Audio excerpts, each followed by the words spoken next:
The European Union, they ban over 1,400 different ingredients because they are either known carcinogens, endocrine disruptors, right? And the US, up until just a few years ago, only banned 11. I think we might now be up to 30 that we've finally banned, but we've had a bill stuck there since 2015 to revamp our Personal Care Products Act. And big brands don't want that to happen because they don't care. They want the money from consumers. So we have to vote with our dollars.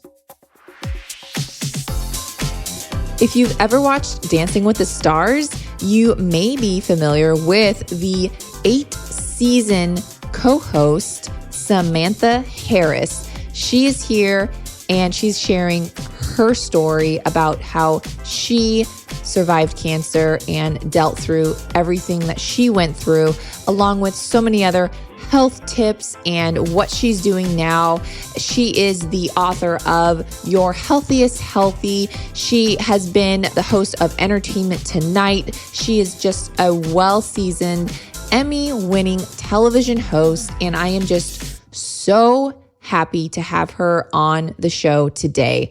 Welcome back to the Digest This podcast. I'm your host, Bethany Cameron. Let's get into it. I wanted to give a shout out to podcast listener Ali_Peterson28. She titles her review 10 stars. She wrote, I have been following Bethany for a few years now. She has impacted my relationship with health and nutrition in such a positive way. I'm more aware of what I put into my body and how to maintain a healthy lifestyle through the content she shares. If I could give Bethany's podcast 10 stars, I would. This podcast is good for the soul. I highly recommend listening if you haven't already. Also, she shares the best recipes and her protein powder is a miracle worker for those with IBS.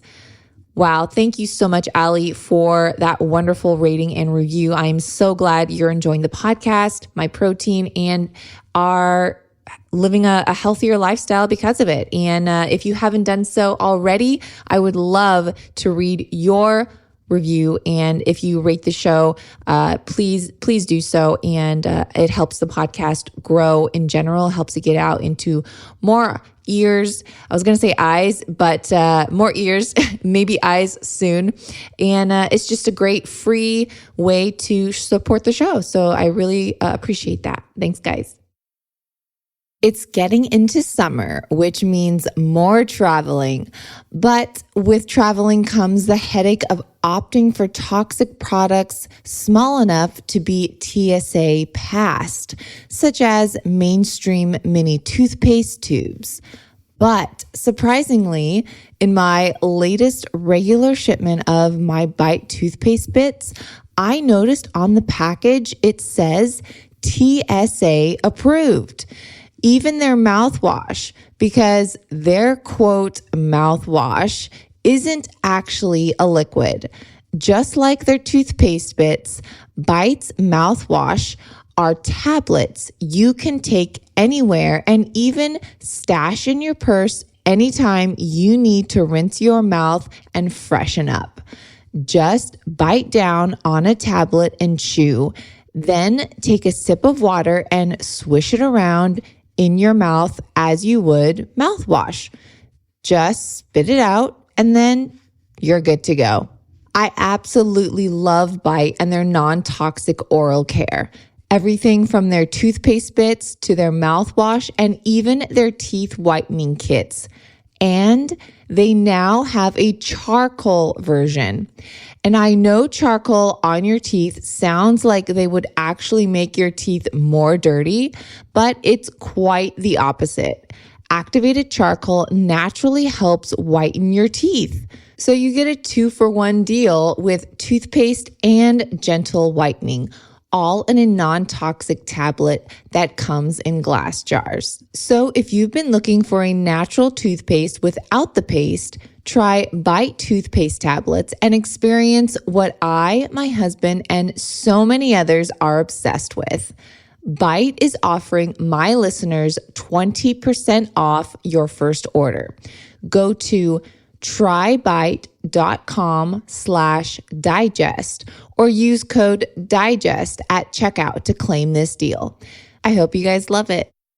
If you're not subscribed to my newsletters, they come out every Friday and they're called Friday Finds. This is information that only my subscribers get in their inbox. I share stuff like non-toxic air fryers and kitchen appliances, new food finds, product recalls, food news, and food products that aren't even on the market yet. But I've got the scoop. This is not published anywhere else and cannot be found on my blog. So be sure you're in the know and subscribe to my weekly newsletters by going to littlesipper.com/subscribe and enter your email. That's all you have to do. So go to LILSIPPER.com/subscribe to get exclusive information on everything food. Thank you so much, Samantha, for joining me today. I'm so happy to be able to be here. I love watching everything that you put out there on Instagram to help enlighten and empower us as consumers. So it's great to be here with you. You actually interviewed me like a few weeks ago. So now we're switching gears here. So let's just get right into it and go in hard with some questions because people are listening. They want to know. So first of all, you are a cancer survivor. And what did you do when you got the news, when you first heard you had cancer? And did you opt for conventional treatment or did you go all holistic? So, this was a complete blindsiding moment. I had just turned 40. I'd had a clear mammogram. 11 days later, I was changing after a workout and I found a lump. I could have stuck my head in the sand and said, it's nothing. I just had a clear mammogram. It's all good. But I still thankfully pursued. I saw my OBGYN because that was the only doctor who had ever done a clinical breast exam, right? Like traditionally. So she did a quick feel and said, it's nothing, sent me on my way. And a month later, that pesky lump was still there. And that's when I thought, I should get a second opinion. But again, clear mammogram. One doctor told me it was nothing. So I went to see my internist. Same thing, quick clinical exam, told me it was nothing, sent me on my way. And then 4 months went by and that lump was still there. And that's when I finally listened to the nagging of my inner voice. And this is sort of my PSA where I want to share that we have to know our own bodies very well. We are probably the only ones who can know our bodies better than a doctor because we're with ourselves every second of the day. So when we can be in tune with our body, and that means, taking care of it in all the ways that I'm sure most of your listeners already know, right? Eating the right foods, moving your body daily, managing stress, getting quality sleep, all these things that I really wasn't aware of, but I was exercising regularly and I thought I was eating healthfully. I've learned a lot since my cancer. But it was enough that I was in tune with my body. That internist said the lump was nothing. And so then 4 months later, I finally went to a breast oncologist. I'll cut to the quick. Obviously, you already know the punchline. We found out after she didn't think it was cancer either, after a battery of tests that did not detect the cancer, it was ultimately not just contained within the duct, but we found out that it was actually invasive ductal carcinoma in sight. So it was both invasive and I was quickly restaged to stage 2. They said we caught it early. I opted for a double mastectomy. We found that it went to a lymph node. All a lot more advanced than this nothing lump that my mammogram said that I had. By the way, mammograms are still important, but I also had a 2D instead of a 3D, and I don't know that it would have caught it anyway, but we need to know our bodies. Yeah, well, what was the test that ultimately discovered it? It wasn't a test. It was actually pathology. I went in and had a lumpectomy because the tests didn't point to cancer, but it did show a strange accumulation of cells. And thankfully, the oncologist said, I should probably take that out just because I don't know what it is. And when she was in there, she said there was something on the margin that looked like healthy tissue, but for whatever reason, and this is where I was grateful that she listened to her gut. And she said, I needed to take a sample of that healthy tissue. That quote, healthy tissue was the invasive cancer. It was a roller coaster. Now, I mean, you're a true advocate for being your own advocate, because after all these tests, every single test that you did, they did not detect the cancer, which to me is a huge red flag in just the medical industry in general. And I'm so glad that you just really continue to pursue and be your own health advocate. And obviously, thankfully, you're here today, you're cancer free, you're healthy, you're beautiful, and you're thriving. And so what was that it? You didn't have to go through chemo, you didn't have to go through any of that? Those were choices. So, getting back to your initial question, sort of what did I do? Did I go holistically? Did I choose conventional? So, when you're in cancerversity, which is the barrage of information that is pelting you from every direction for a diagnosis you know nothing about other than you've heard the word cancer for a long time, or you've had family members who've gone through it, but you just don't really know it for yourself. So I was learning fast and furiously everything I possibly could, getting second and third opinions. And that's where I also want to say, definitely get those second and third opinions. And then ultimately it came down to personal choice. So had I had a faster growing aggressive tumor, I don't think I would have questioned chemo at all. I would have absolutely dove in head first and done everything that I possibly could to eradicate this from my body. The unfortunate part of it is that then you're eradicating it at the same time as you are pelting it with even more harm in many ways, because chemo is so detrimental to your body post-cancer, even once it finally gets the cancer. However, that would have been probably the course of treatment I would have undergone. So after I had these multiple opinions from radiation oncologists and medical oncologists, I was in a quote gray area for chemo. They wanted to give me 4 rounds of chemo. I thought I was going to, and I ultimately chose not to. Radiation, I had 2 different opinions. One said you have to have it or you'll have recurrent, 20% chance of local recurrence. The other radiation oncologist said, well, that's actually based on old information. 2 new studies just came out that take tumor size into consideration. That other doctor must not have seen that information. And basically, yes, you can have the radiation, but it really isn't going to give you much more of a chance for, the recurrence it's not going to help, basically. So I opted out of both chemo and radiation. I was on an estrogen blocker because I had a hormone positive breast cancer for 7.5 years. And I finally went off that about 1.5 years ago. Wow. I mean, you have such an amazing story. And I also want to ask too, do you have any tips for anyone that just got diagnosed with cancer? What should they do? I mean, even tips to stay calm, or, where do you go? I mean, it's traumatizing. Well, thankfully, there's a lot of incredible support out there.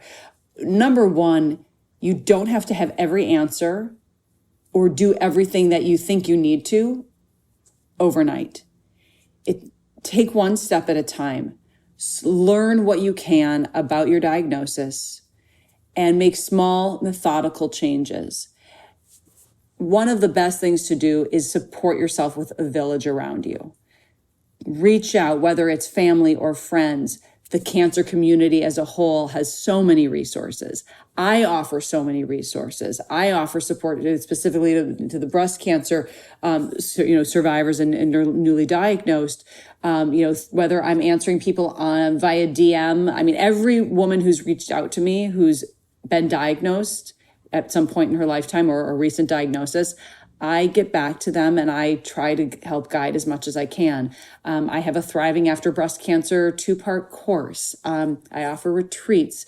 So there's a lot of support out there, but stress management is one of the biggest ones. So for me, I was so overwhelmed and had such a rush of anxiety that I had never felt in my life in those first few weeks after my diagnosis.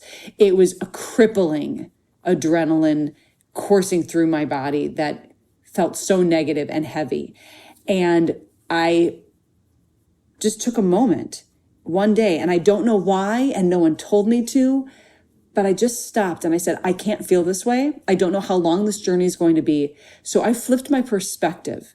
And this is where positive self-talk and positivity not rose-colored glasses, not saying you can't be practical, not saying you can't have the day where you can ball up in your bed and cry and eat bonbons, but to be able to look at everything with the positive spin. So here I was with a diagnosis, positive. What was good about this? Well, I was in otherwise great health. I was in otherwise great strength. I had an incredible support community. Okay, this is good, Samantha. What else is good? Okay, so then the momentum starts and you start having that positive self-talk and one thing builds on the other. Okay, I've got great health insurance. I live in a comfortable home with a great bed and where I'm going to be recovering, I'll be comfortable, right? All of these things made me realize I had really a slow growing tumor, the best kind of cancer diagnosis of breast cancer you could hope for. So when I started to flip my perspective, Bethany, that is when it truly started to change how I took cancer on. And that empowered me. It took my power back because cancer socked me in the stomach and took away my positive spirit and started to break me down. And I realized that cannot happen. I'm not going to let cancer do this to me. It's not okay. Cancer can't steal that from me.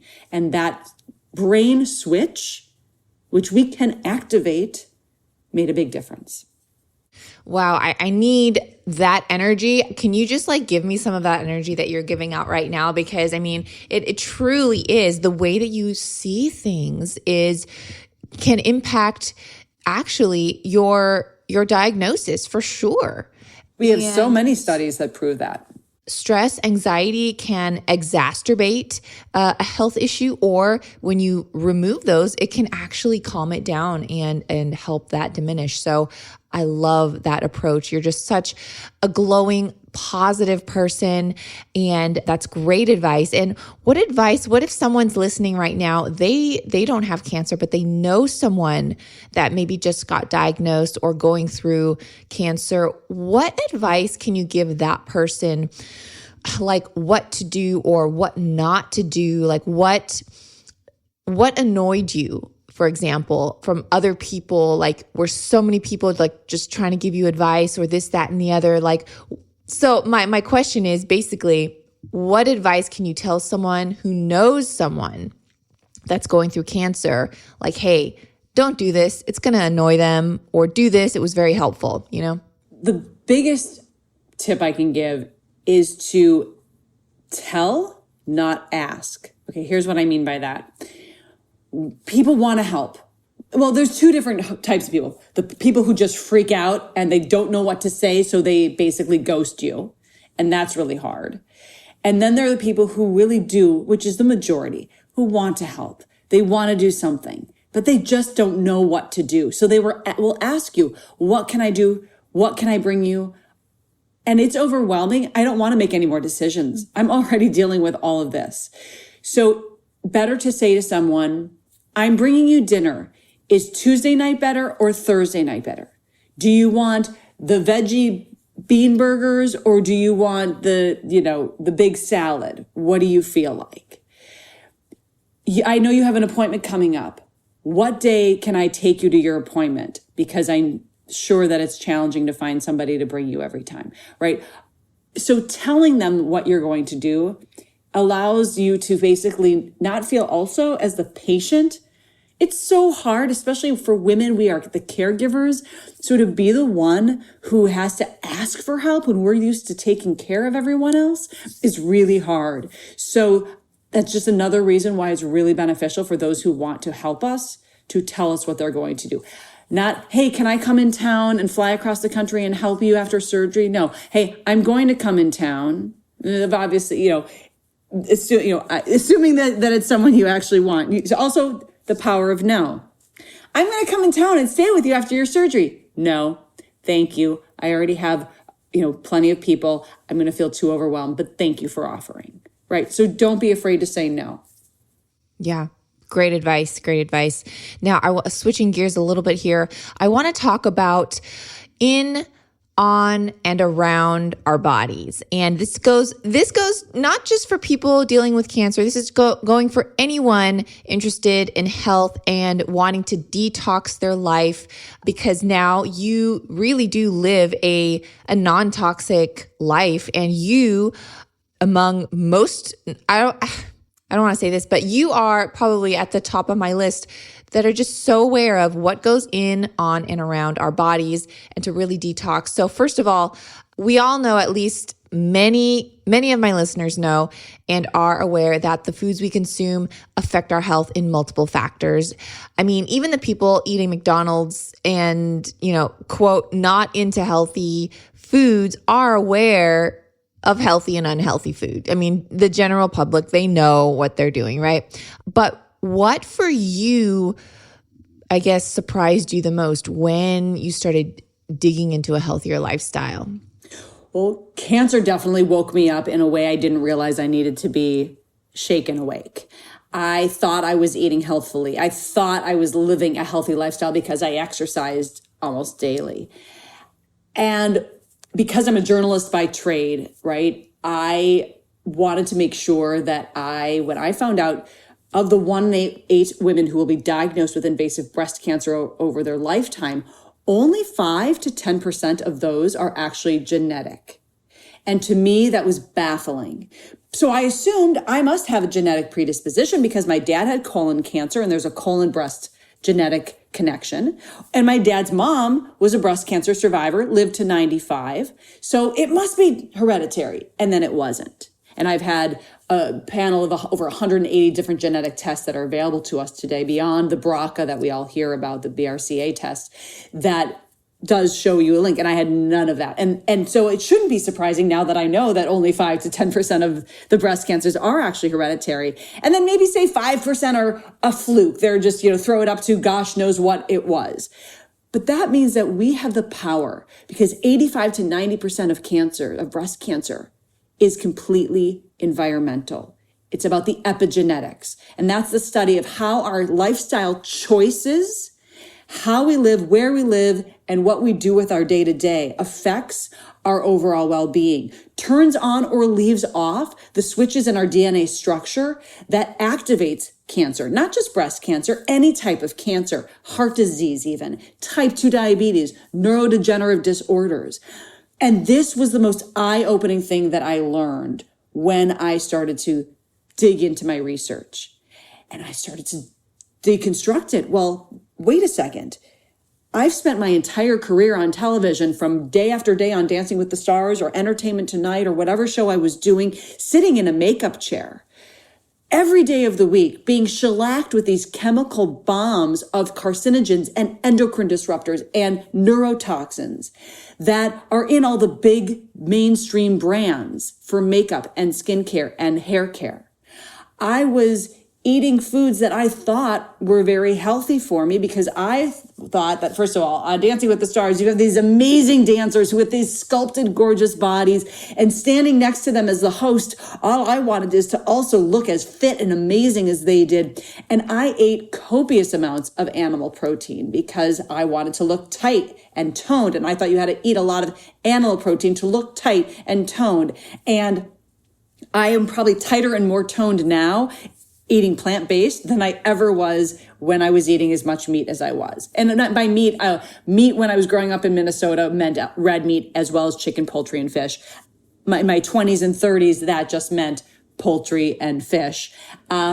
And so I started to switch around everything because the research shows that the higher animal protein intake we have, the higher our levels of IGF-1, which is a growth factor that leads to cancer and many other diseases. So I began to reduce from 21 meals out of 21 meals a week that included animal protein. I started to slowly cut back. This was not overnight, you guys. This was 2014 when I was diagnosed. I started to make slow, methodical changes in how I was eating. I started to integrate more plant-based foods, whole foods, cutting out the junk, growing up in the fat-free, low-fat generation that many of us did, with all of these foods that were filled with chemicals and high fructose corn syrup and red dye 40. I mean, Bethany, oh my gosh. I ate so many Snackwell sandwich cookies that were low fat, so they had to be healthy. I would go to the big, the Costco or the Smart and Final, and I'd buy this humongous tub of red vines because they were a fat-free food as they were. Oh my goodness. I know. It still says fat-free on the red vine thing. It's like, okay, that's not helping. Versus a label that says we have high fructose corn syrup and red dye 40 in here, and by the way, they're going to kill you. So I mean, I'm being extreme, but if that is your day-to-day diet, and it was, I mean, I ate, oh my gosh, when I used to work for E! News, that entertainment news show, I used to stink up the break room because for lunch, I would bring, I got rid of my regular bacon, which I grew up on, but I would bring turkey bacon to work. I'd keep it in the fridge, and I could fit exactly on the little mini, toaster oven that was also a convention oven. So you could toast or, bake. I would set it to bake. And I could fit exactly seven slices of turkey bacon I could fit on it because I wanted my protein. The nitrates in it and the carcinogens so we know now that all cured meat, deli meat, hot dogs, all, bacon, all of that, we know are a class 1 carcinogen. I mean, the World Health Organization says it. I didn't know this. So cancer was the eye-opening gateway to a healthier lifestyle. I thought I was living my health. I thought I was healthy, and I realized I needed to live my healthiest healthy, getting the toxic products out of what's on and around my body. So I started to change up my makeup and my skincare. I started to change up my hair products and my cleaning supplies, looking for products that were from companies that were transparent and honest and had our best health in mind. Because the US is very different with what our FDA allows versus the European Union or even Japan, where there in the European Union, they ban over 1,400 different chemicals, ingredients, because they are either known carcinogens, endocrine disruptors, right? So they're harmful. And the US, up until just a few years ago, only banned 11. I think we might now be up to 30 that we've finally banned, but the Congress, we've had a bill stuck there since 2015 to revamp our Personal Care Products Act. And big brands don't want that to happen because they don't care. They want the money from consumers. So we have to vote with our dollars. If you're listening to this and you have gut issues, well, keep listening. Because it turns out everything you think you knew about probiotics may be wrong. You guys, it can get pretty confusing with the market saturated with probiotic everything. I mean, there's even probiotic tortilla chips. Come on now, really? I need to give you my personal take and share what I got introduced to back in October of 2022. And that is Seed. Seed's DS-01 plant-based capsule is not only a probiotic, but a prebiotic. There are 24 different strains of specifically formulated probiotics targeted for digestive health, gut immunity, as well as additional systematic benefits. One of my favorite things about Seed is that it's a capsule within a capsule. That's right. There's actually a prebiotic capsule encapsulating the probiotic inside, which ensures that the probiotics actually make it to your colon with 100% survivability. But you may be asking, so what does Seed DS-01 actually do? Well, many think of pre and probiotics as only gut support, but it does way more than that. It actually supports the gut barrier, which is where most of our immunity is and a vital part of our health.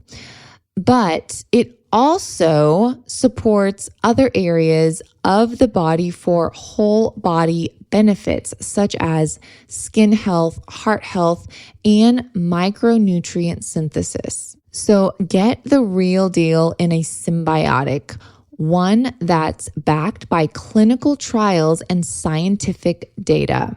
So get the real deal in a symbiotic, one that's backed by clinical trials and scientific data. Visit seed.com/ digest and use code DIGEST to receive 30% off your first month of Seed's DS-01 Daily Symbiotic. That's seed.com/digest and use code DIGEST. I hope you guys love it. It's surprising to me too, because I know so many things and products in Europe, for example, they are banned. So we're all humans.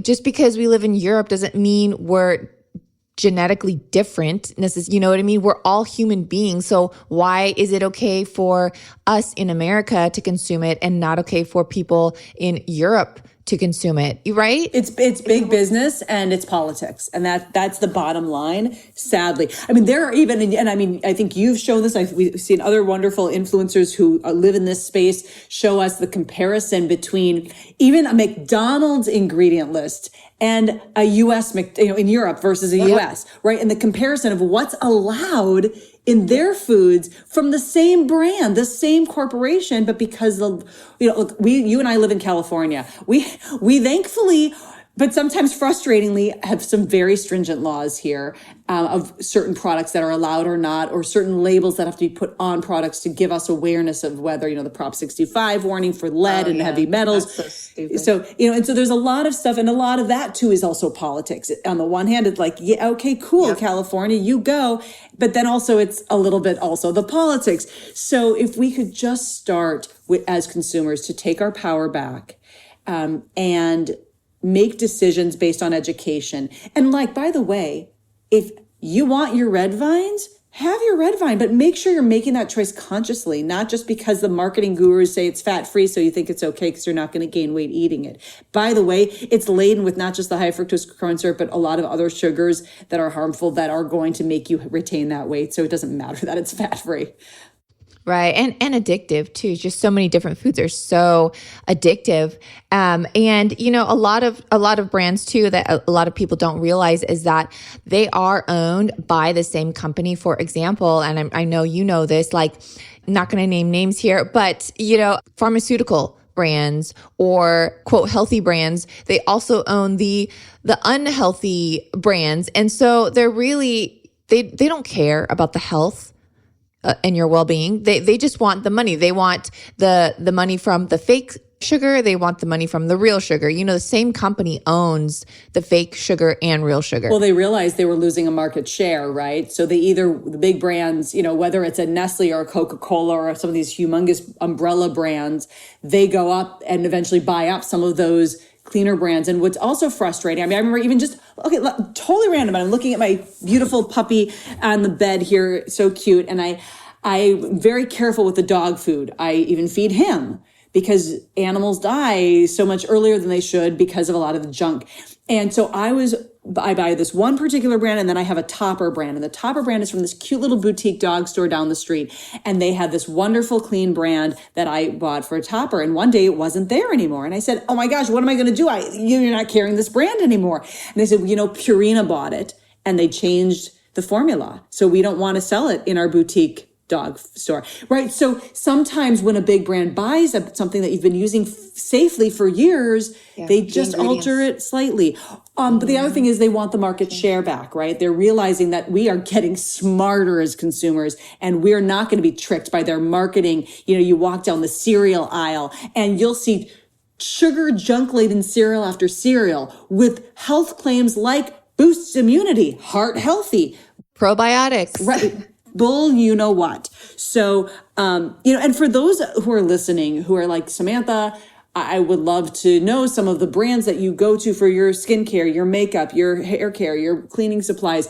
I have a list of vetted products that I have put together that I love sharing. You guys can DM me on Instagram, Facebook, Samantha Harris TV, like television, Samantha Harris TV. But I love sharing it because when I just recently shot 65 episodes of a new game show, a TV show on Game Show Network called Tug of Words. And when I was going in to shoot, I said to my hair and makeup girls who I've been with forever, look, and it's been a while since I've had a regular TV gig and my own team again. And so I said, girls, we're going to take something on. I'm going to challenge you that every hair and makeup product that comes into this glam room to get me ready for the show is only from brands that are sort of Samantha approved and as clean as possible. And they did it. And there was trial and error because there's a lot of great clean brands that just don't do the job. They don't give you the look you need. They don't hold under the hot lights on a 12-hour day. So the vetted list I have are all brands that really work well. But the thing of it is that you don't have to be on a TV show 12 hours a day to want makeup or skincare that works, right? Right now I'm not shooting a show. I'm the mom and I'm waking up at 6 something to get my kids to school, and I might want to slap something on and I want it to last till I go to dinner with some friends that night. So I love being able to share. It makes me happy. Yeah, we'll definitely put all of those links where everyone listening can connect with you in today's show notes as well. I mean, you are just such a beautiful woman. And do you ever, you're fit, you're slim, do you ever get shamed because of the way that you look? I mean, it's true because I'll be honest, people in the public are bashed for how they look because they are a beautiful woman. They're thin, fit, successful. So how do you deal with all the haters, if there are any? Yeah, look, there are always people out there who are going to say something, especially when I was on TV, especially, on a platform like Dancing with the Stars. And I mean, I was, even though that was pre getting away from animal meat, I've always been since my late 20s. By the way, I've been sculpted since then, but I was a very soft-bodied, late high school and through college. I was just Minnesota soft. I wasn't heavy. I was thin but soft. There wasn't a lot of tone. There wasn't definition. And I eventually out of college, when I moved to LA, I realized I needed to exercise and do something. And all of a sudden, the more that I started to, exercise and have a healthier lifestyle, there was this tone under my body that I didn't realize, just under the fleshy part. And so I got more and more sculpted and toned. And so I would get some haters for sure, that you look like a man, too muscular, ew, gross. I mean, and so, but here's the deal. And especially after cancer, in this new post-cancer body, in this plant-based, stress-busting tools applied daily, self-care as the number one priority in my day, because I'm not taking care of myself. I'm not going to be here to take care of those who need me. I am stronger, more fit, healthier, more vibrant than I have ever been. And when those people sometimes come to the forefront and say, you're too skinny, my body is at a place where it has always wanted to be, but I didn't know it. The healthy lifestyle choices that I have made through, intermittent fasting, whole food, plant-based lifestyle, exercising daily, mitigating my stress, focusing on getting sound quality sleep. And granted, there are days that and by the way, I really like my ice cream and dessert, FYI. So I do have my things I do. It's definitely an 80-20 rule, maybe hopefully more 90-10, starting my days with my smoothies and all of that. But my body found a place it really wants to be. I mean, look, even my mom sometimes will be like, honey, you're just too skinny. But my body is where it wants to be, and it's really happy and healthy here. So that's what I say to people when they say, ew, gross, you look like a man, whatever it is. I hope I don't look like a man. No, you definitely do not.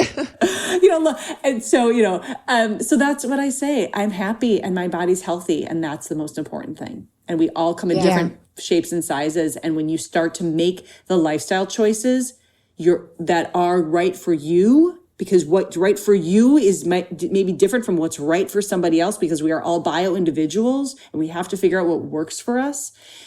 So don't just take what some health guru is proclaiming as the way to do it. It could be that they say keto's the only way, or paleo's the only way, or plant-based is the only way. You have to figure out what works for your body the best. Some people need a little bit of meat. And if they do, then make sure it's grass-fed and it's pasture-raised and it's organic and it's in smaller quantities, not these slabs of 8 or 10 ounce steaks from the conventionally raised farm down the street, right? So making sure you're being careful on the quality and all of that is also really important. And find your healthy health. Your healthiest healthy. Yes, yes. And that's something too that I did want to go back to. So you are fully plant-based? I am I would say I'm 85 to 90% plant-based. So I love my sushi still. So I definitely have sushi once a week. I will integrate, and if I can find a nice piece of wild Alaskan king salmon, I will have a nice slice of salmon. It's really important to get our omega-3s. The healthy fats in the fish are really important for our brain health and many other health.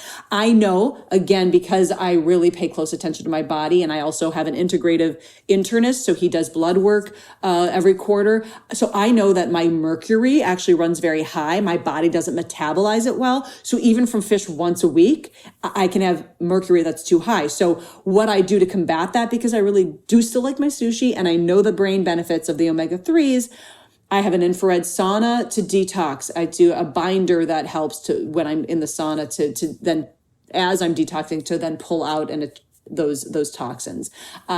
If I'm having fish, I also then take a binder, whether it's a silo, there's a variety, I don't have to get into it, but that I can take as well, so that I'm hopefully sort of offsetting some of that so that I don't get too many heavy metals.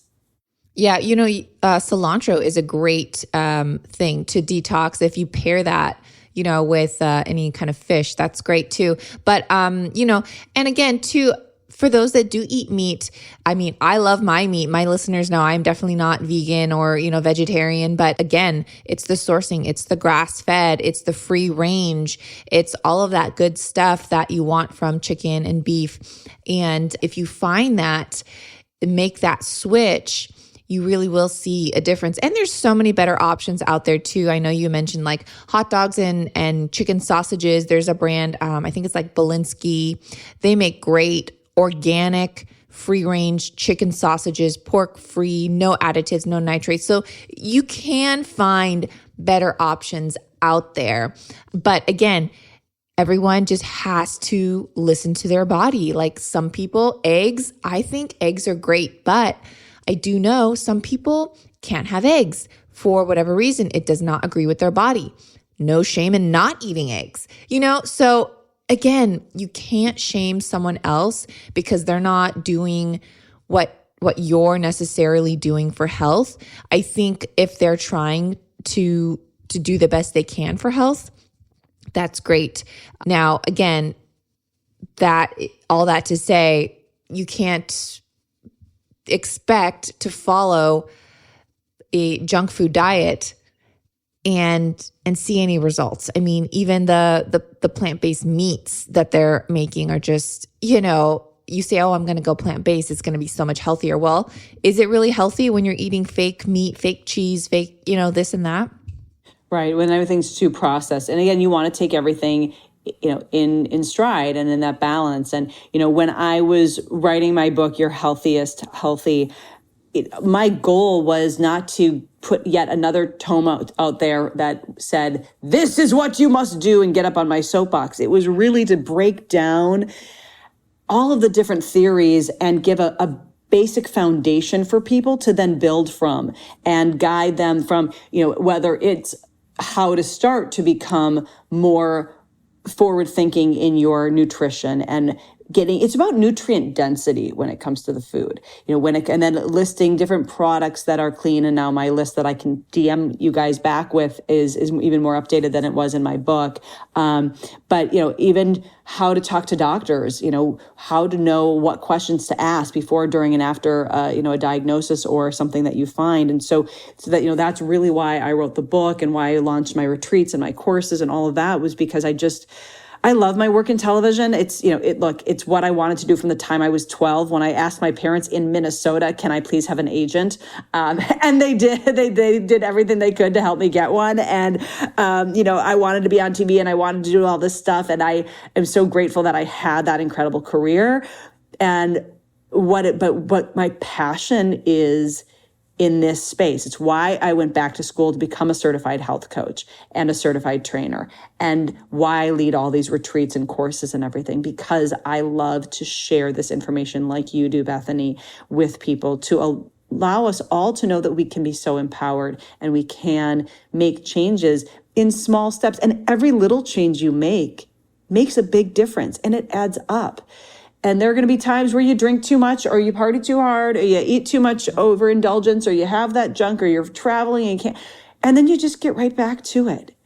Do you drink? Limited. I never was a drinker. Like, I didn't drink through high school, college. It really wasn't until after I was married in my 30s that I thought, it's actually kind of nice to have a little. I like sweet things, so I only like dessert wine. I don't like regular wine, which is bad because it's higher in sugar. I like a margarita. So nothing that's really good for you in terms of this, resveratrol that's in a nice good red wine. Unfortunately, that's way too dry, and I don't like it for me. And so. There is no safe amount of alcohol for breast cancer risk. And we know that alcohol consumption, even just 2 or 3 a week, can lead to 7 different cancers.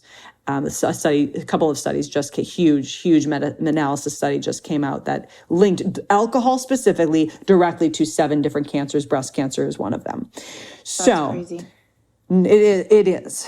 Look, acetyl alcohol, which is what is the alcohol in alcohol, is a known carcinogen. So I will occasionally have a drink, but I do this with eyes wide open, and that's the difference.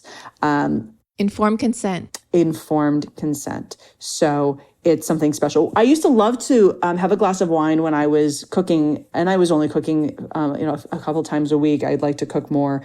The more home cooked, I eat from home breakfast and lunch every day, but dinners were usually we eat out a lot or bring in. So I would like to increase that. The more we cook at home, the more we can control the quality of the oils, making sure they're higher in omega-3s and not omega-6 seed oils, like all the, canola and vegetable and all of that. We can choose our sugar and salt and all of that, the quality of our ingredients. So cooking at home is great. But the point is, I used to always like to have a glass of wine. And then I realized that actually when I switched to having kombucha, and I found a specific kombucha that was a little bit lower in sugar, no added sugars, and lower in overall sugar content, because kombucha is fermented, and eating fermented foods is very important for our gut microbiome. I was like, because it's fermented, it gives you kind of a little bit of that kick in not quite the same sense that a wine would, but it's a great swap out. So I have a glass of kombucha on ice while I'm cooking instead of the wine now. And honestly, I haven't gone back. So if I'm having a drink, it's because maybe I'm at a dinner party with some, my family or with friends or something. And so it's still very rare. That was a long-winded answer to do you. Sorry. No, it's totally fine. Yeah, I mean, people do need to be careful about kombucha. I personally don't drink it. I know that before I had my candida overgrowth, that's actually one of the things that perked the growth. Not one, but it was one of the things I was doing, and I thought kombucha was great, but it was just loaded with sugar. It was just mainstream kombucha, and it's really, unless you're getting a really good small brand or making it yourself, I feel like it's just sugar and just feeding the infection or feeding the growth. So that's something people I feel like should be aware of. Now, you did mention intermittent fasting. I want to dive into that a little bit because I know just from our previous conversation, you and I both intermittent fast for most days. And so explain a little bit about that and just kind of how it makes you feel and what that looks like for you. Yeah, so the benefits of intermittent fasting are vast. The studies and the science are coming out left and right, and have been actually for years for those who've been in the know for longer than those of us who are just learning about it. I've been intermittent fasting since 2020, and it really started just during the pandemic. I didn't realize I was doing it. My kids were home, and I would work out on an empty stomach and then go to try to start to make my smoothie and realize it was recess time. And then all of a sudden it was time to get my daughter's lunch ready or my other daughter's lunch ready. And so by the time I was finally consuming my smoothie, it was, 11, 11:30, 12 o'clock. And I realized I felt great. And then I started to do some of the research. So we know a lot of people say, well, I want to maybe I should intermittent fast because it'll help me lose weight. And yes, it is possible that you can lose weight. Men tend to lose weight intermittent fasting a lot easier than women do. But intermittent fasting has health benefits for many other reasons. First of all, our body needs time to repair. So even intermittent fasting experts will say that everyone should at least have a 12-hour gut rest. And they don't even consider 12 hours a fast, but it really is for a lot of people, because most people will maybe snack until 10 o'clock at night, maybe a little bit later, wake up at 7 to go to work and start eating right away. And so you're not getting 12 hours at all. So really aiming to start, even if it's just a couple days a week with 12 hours, and then eventually lengthen it. And you can decide what works best for you. And women, if you're cycling, you want to actually cut back on the amount of time you're fasting during your certain parts of your menstrual cycle, but still never having to drop below the 12 hours. 12 hours is sort of bare minimum. It's the best for everybody to have that rest. So we know that it helps to fight disease. We know that it helps to lower inflammation. We know that it helps to reset our gut and build a stronger microbiome. And so intermittent fasting has definitely become a great part. Also because at night, we want our bodies to go into this cleansing renewal phase. If our bodies are too busy digesting as we're trying to sleep, then the body's not doing the things it needs to do, which is creating and forming memories, which is autophagy, which is basically our brains are getting, it's like taking out the trash. It's disposing of the dead cells, and so we want to go into autophagy. We want to be able to really make sure we're reinforcing the gut microbiome.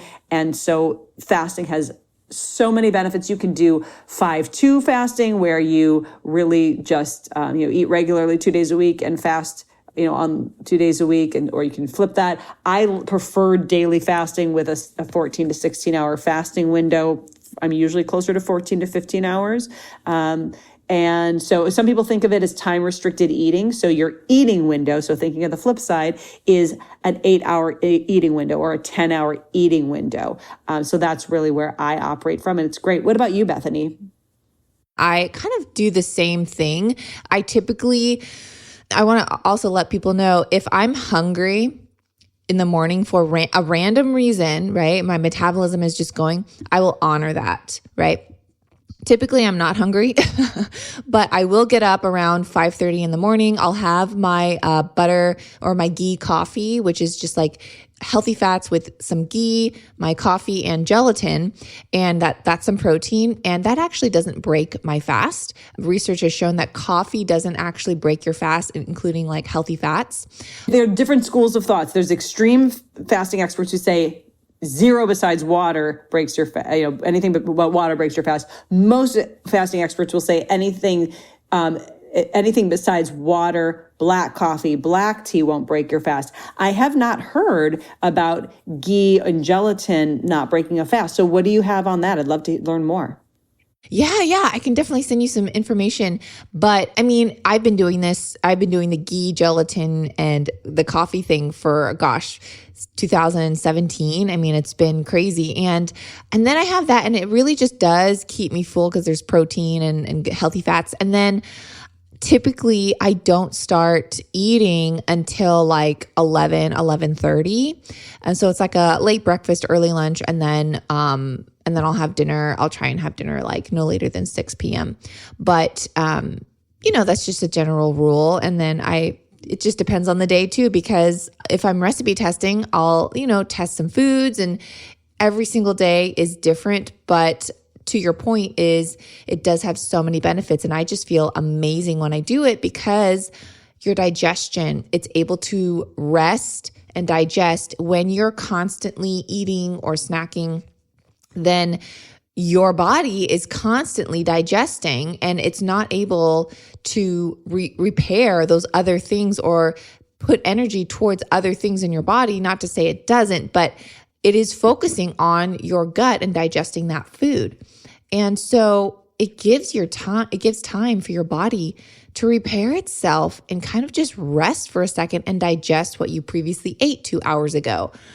And so and then again, every person is different. It's not for everyone. If you're in a certain place in your life or a healing journey where you do need to eat every 2 hours because for whatever reason, maybe you're breastfeeding or, maybe this, that, and the other, you're having digestive issues and you can only eat a little bit at a time. You can't have a full regular quote meal, right? You do have to eat little bits because I had to do that too. When I was healing, I had to eat every 2 hours, but it was only like half a cup of something. So every person is in a different place in their life. So I don't want to say intermittent fasting is for everyone, but it definitely has its benefits, and I definitely feel better as well as you do when you do it. Now, I want to ask you about stress for a second. What are some ways to reduce stress for anyone, not just a cancer survivor, right? Anyone, ways to reduce stress, whether that's keeping a schedule or starting a routine or what time blocking, like what are your things?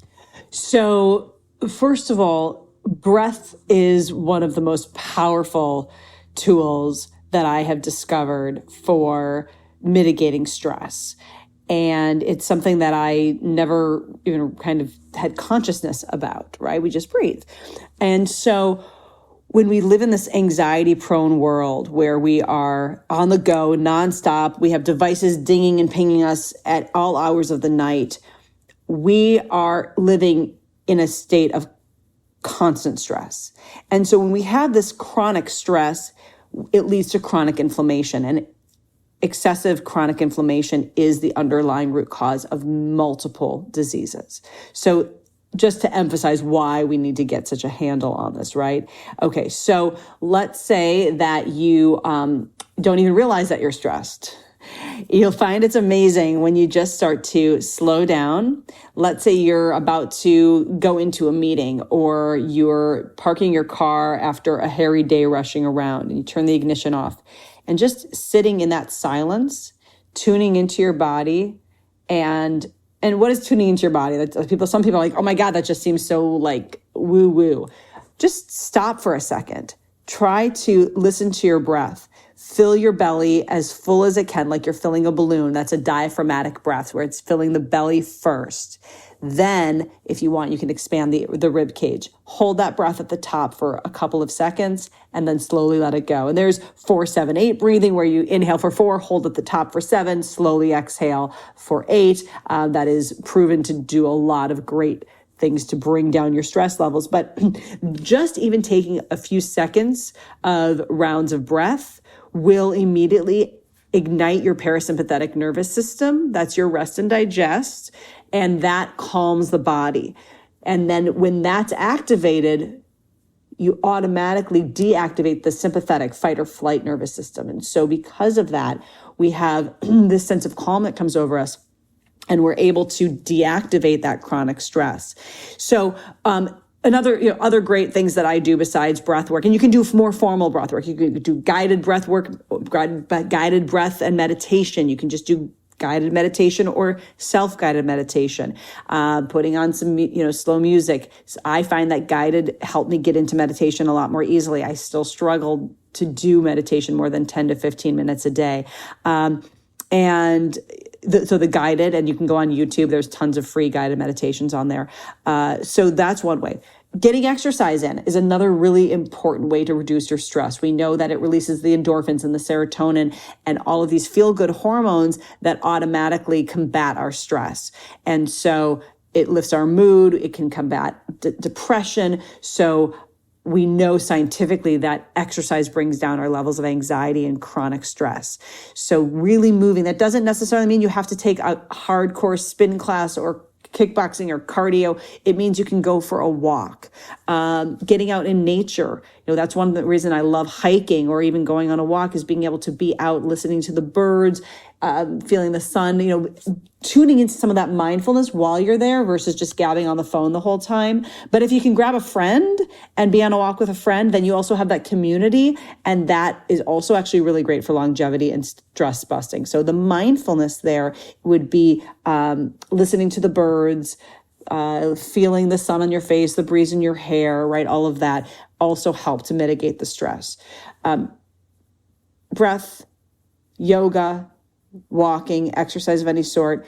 And then also really just connecting with people, right, can help. Laughter makes a big difference as well. So however you can get those stress busting techniques into your day are really important. Yeah, I mean, laughter and happiness and just being goofy. I feel like we've lost that. We really have. Yes. And, also, when it comes to busting stress, positive self-talk, the thing that I had mentioned earlier with how I flip my perspective for cancer, but positive self-talk also helps with the stress. When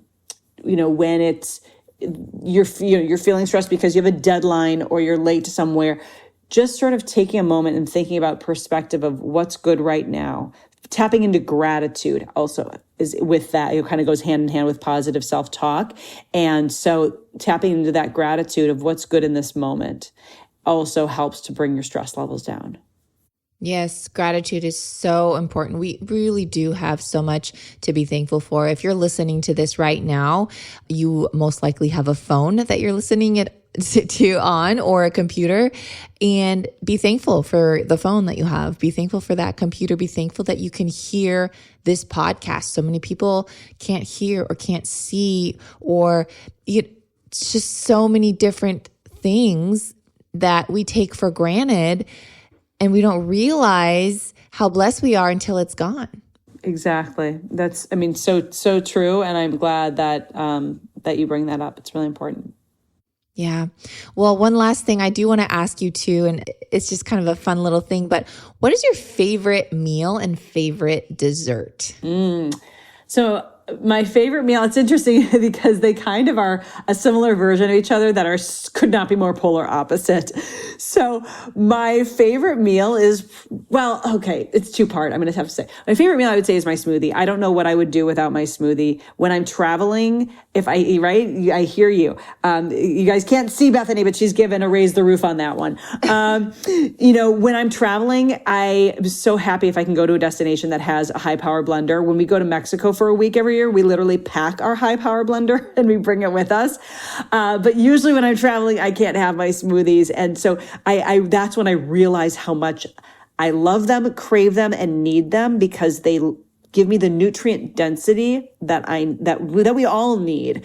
And so I can pack in all the things I know I should be eating for my best health into my smoothie that I might not necessarily consume on their own. Like, I'm not going to consume chia seed or flaxseed on their own. I'm not a matcha tea drinker, but I put my matcha in my smoothie. There's bee pollen, there's ginger, there's all the greens. I would eat greens in a salad, of course. So that, and the berries I would eat. But there's so many things that I pack in there. So my smoothie is my must-have. And you asked me pre-cancer if I would be someone who would drink a smoothie every day, I would have probably laughed in your face, because I was like the cereal or yogurt in the morning with not the good kinds, like not the organic grass-fed plain Greek yogurt that I add my own stuff to, which I do still on occasion. It was the chemical sugar laden, really crappy brand. Of course, all the fruit at the bottom, fruit, this, that, and the other. Exactly. So I would have said not a chance. And so anyway, so I would say smoothie, quick answer, smoothie in the morning, and ice cream from a place that I can either get coffee ice cream, or my favorite, which is a mixture of coffee with fresh bananas, caramel, and cookie dough. I know, it's terrible. There's my 10% of where I have to have that balance.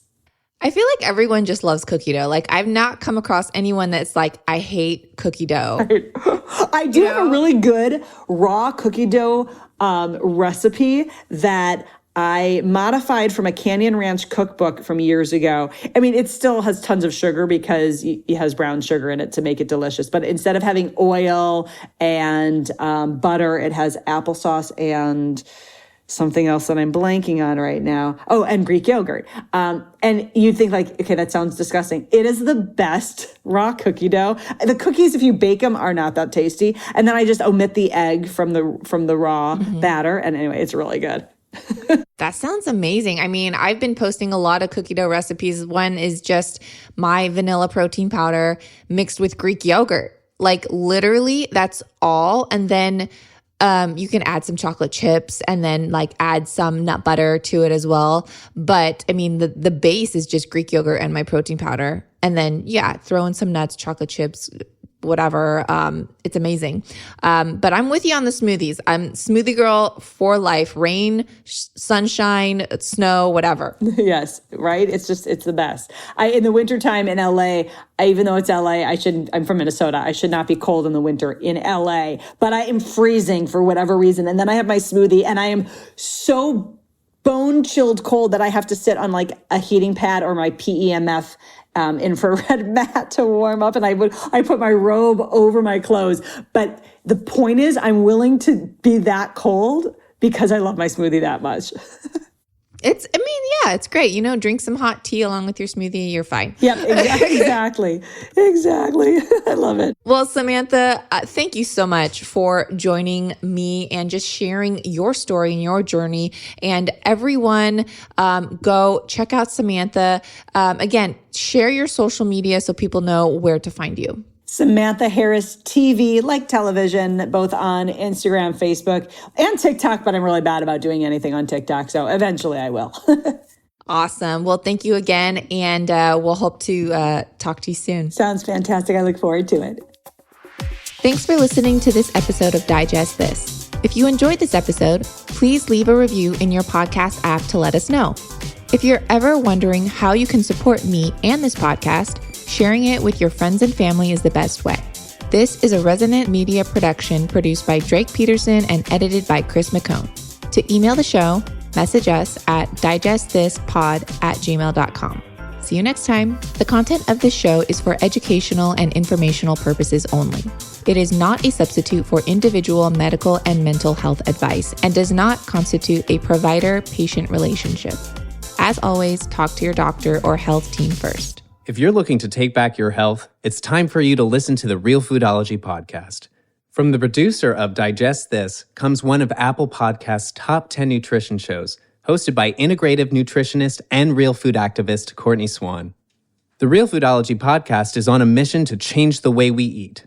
Courtney interviews doctors, food experts, health professionals, and nutrition pioneers to bring you the best info so you can thrive. Somewhere along the way, we lost sight of how impactful our food choices are. But it's never too late to start on the path of better health choices. You'd be so surprised how resilient our bodies are when we start taking care of them.